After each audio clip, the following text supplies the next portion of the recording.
जैसा कि आप सबको पता है कि अब हमारा सबसे प्रिय त्योहार, रंगों का त्योहार होली आने वाला है। होली की कथा वैसे तो सबको पता ही है, लेकिन इसके पीछे कुछ कारण या परंपरा प्राचीन काल से ही चली आ रही है। होली की 5 ऐसी पौराणिक कथाएं हैं जिनके कारण होली का पर्व या रंगोत्सव मनाया जाता है। आइए इसकी कथाओं को जानते हैं। आर्यों का होलिका। प्राचीन काल में होली को होलिका के नाम से जाना जाता था और इस दिन आर्य नवात्रेष्टि यज्ञ करते थे। इस पर्व में होलिका नामक अन्न से हवन करने के बाद उसका प्रसाद लेने की परंपरा रही है। होलिका अर्थात खेत में पड़ा हुआ वह अन्न जो आधा कच्चा और आधा पका हुआ होता है, अतः इसलिए इसका नाम होलिका उत्सव रखा गया। प्राचीन काल से ही नई फसल का कुछ भाग पहले देवताओं को अर्पित किया जाता रहा है।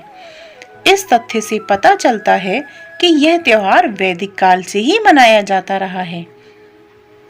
दूसरी कथा, होलिका दहन। ये कथा तो आप सब लोगों को पता ही होगी।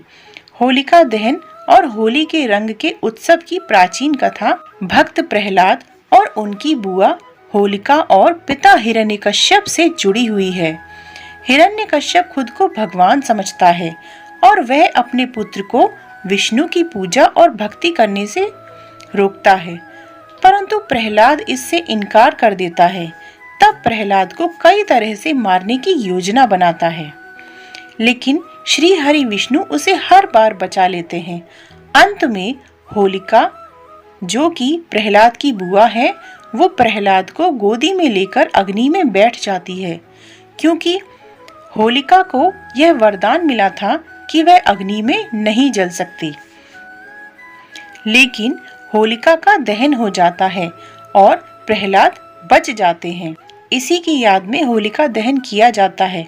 यह होली का प्रथम दिन होता है, इसीलिए इसे होलिका उत्सव भी कहा जाता है।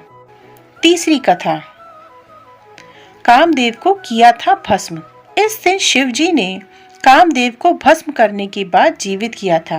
कामदेव ने सभी देवताओं के कहने पर शिव जी की तपस्या को भंग कर दिया था, क्योंकि सभी देवता चाहते थे कि शिव जी अपनी तपस्या से जाकर मां पार्वती से विवाह करें, परंतु शिव जी ने कामदेव को ही भस्म कर दिया और बाद में रति को यह वचन दिया कि तुम्हारा यह पति द्वापर में श्री कृष्ण का पुत्र प्रद्युम्न बनकर जन्मेगा।